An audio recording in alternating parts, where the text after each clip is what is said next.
Hello friends, आज आपण पाहणार आहोत कॉन्ट्रॅक्टेड फॉर्म। याला मराठीत म्हणतात संक्षिप्त रूप। संक्षिप्त रूपामध्ये आपण जे पाहिलं होतं एक्सपांडेड फॉर्म, ते एक्सपांडेड फॉर्मलाच त्याची संख्या बनवायची असते। म्हणजे नेमकं काय करायचं असतं तर हे बघा, अशी संख्या असं फॉर्मॅटमध्ये आपल्याला ह्या संख्या दिलेल्या असतात। या सगळ्यांचा मिळून एक मोठी संख्या म्हणजे एक संख्या तयार करायची असते। तर काय करायचं अशा वेळेला, सर्वात छोटा अंक जो आहे तो अंक घ्यायचा।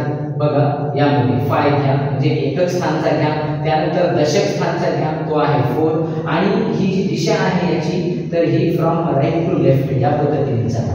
बघा त्यानंतर मग जो आहे 10 प्लेसचा दशक स्थानचा अंक तो 4 घ्या, त्यानंतर शतक स्थानचा अंक तो 8 घ्या, त्यानंतर 1000 प्लेस म्हणजे हजार स्थानचा जो अंक आहे तो घ्या, आणि नंतर 10,000 स्थानचा अंक आहे तो घ्या।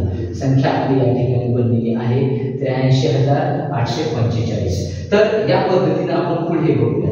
आता अशा वेळेला आपण काय करायचे, एकक स्थानचा आहे तो घ्या, दशक स्थानचा अंक आहे का तो शोधा, तो नाही कुठेच दिसत नाहीये म्हणजे त्या ठिकाणी 0 वापरायचे। शतक स्थानचा घ्या, त्यानंतर मग तो 3 आहे, त्यानंतर हजार स्थानचा घ्या, हजार स्थान हे नाहीये, हे नाहीये, हे आहे म्हणजे इकडे बघा या पद्धतीने घेतला। त्यानंतर 10,000 स्थानचा घ्या तर तो 6 आहे, आणि नंतर मग 10,000 स्थानचं हा झाल्यानंतर जो उरलेला आहे तो बघा किती स्थानचा आहे, तो लक्ष स्थानचा आहे म्हणजे लाखाच्या ठिकाणचा आहे। या पद्धतीने 5 आपण मांडायचे म्हणजे आपली संख्या बनलेली आहे 5,68,305। तर या पद्धतीने आपण आणखी करूयात। हा 8 घ्या, एकक स्थानचा, दशकचा घेतला 3, त्यानंतर शतकचा घेतला आपण 8, आणि हजारचा घेतला आपण 9। या पद्धतीने 9,838 अशी संख्या तयार झालेली आहे।